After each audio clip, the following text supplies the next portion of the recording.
what is the relevance of religion in contemporary world, in the contemporary times, and particularly in connection with the pursuit of happiness? So that's where I would bring up my second point that I left, this collective responsibility which is together, and then there is an individual responsibility as well. How many of you saw the movie Diwar? Okay, brilliant.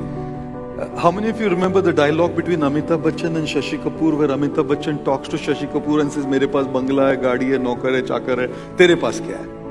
And we know Shashi Kapoor says, "Mere paas maa." 2022, cut to 2022, and the dialogue has changed. Where Amitabh Bachchan says to Shashi Kapoor, "Mere paas Lamborghini hai, mere paas Ferrari hai, mere paas Bentley hai, mere paas Audi hai, tere paas kya hai?" And Shashi Kapoor says, "Mere paas parking space hai." In a city like Mumbai, parking space is probably more expensive than the car itself, I think, you know. And I've often said that whatever car we drive in the city, there's one car that we must all drive in our life. And that car is an acronym. In that car, the C stands for change what you can change. You have problems in your life, you do what you can do to sort those problems out. Like I have this pain in my temples for the last 29 years.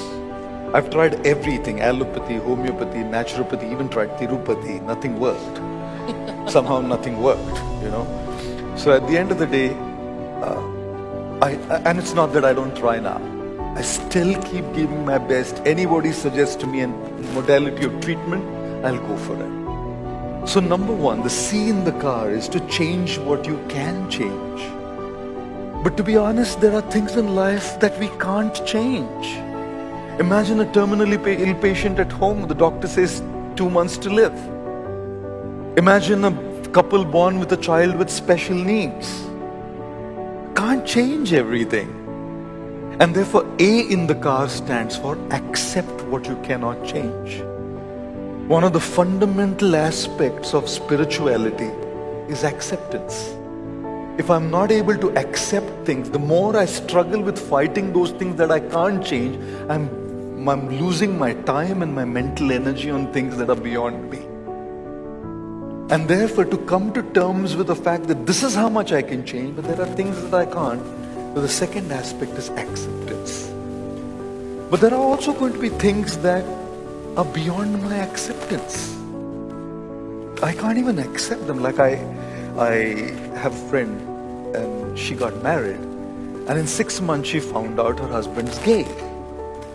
Now I don't have any problem with anybody's particular sexual orientation. It's a very personal choice. But for her to be in that relationship is extremely toxic. So then that brings us, she couldn't change it. Is hardwired. She couldn't accept it. That brings us to the third thing, which is the R in the car. And that R in the car is two things. The first aspect of R is to remove yourself from a situation that you can't accept. So for her, she didn't have any other resort, any other way out, but to remove herself out of that relationship. And she did. She did seek a divorce, and the divorce went through. But there are so many situations in our lives where you can't even remove yourself. There are people whom I know are working a job and the bosses are like bloody toxic. But you can't get another opportunity. You're stuck there. You can't change the boss.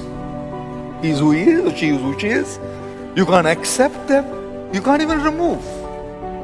And there's so many such examples that could be given of a situation like that. Here, just an example of a toxic boss. And therefore, then the R stands for rise above what you cannot accept. I was in New York and I was flying from New York to Chicago. Just the day before, me and my friend were walking. I live in Manhattan when I go to New York, and we were walking around and we went to the One World Observatory, went up and we watched it all. It was fantastic. Stood down at the massive building, humongous. And the next day when we flew, when the flight took off and gained altitude, I saw this very same building. The building hadn't changed. It was exactly the same. It stayed in the same place. It was as huge. But because I had risen above, it started seeming to be insignificant and small to me.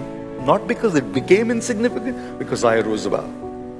So change what you can change, accept what you can't change, remove yourself when you can't accept and you can remove, and when you can't even remove, then you have to be there, but learn how to rise above. That is where I feel, whether call it religion, call it spirituality, that is the contribution of spiritual culture in modern times. Because in modern times, we find ourselves in extremely helpless situations at times.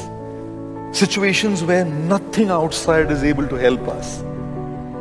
And there's no other way but to rise above. And I think that is a key role that spirituality or religion can play. The problem with religion, however, is religion and faith has boundaries. Whereas when you talk about spirituality is universal beyond any boundaries of faith.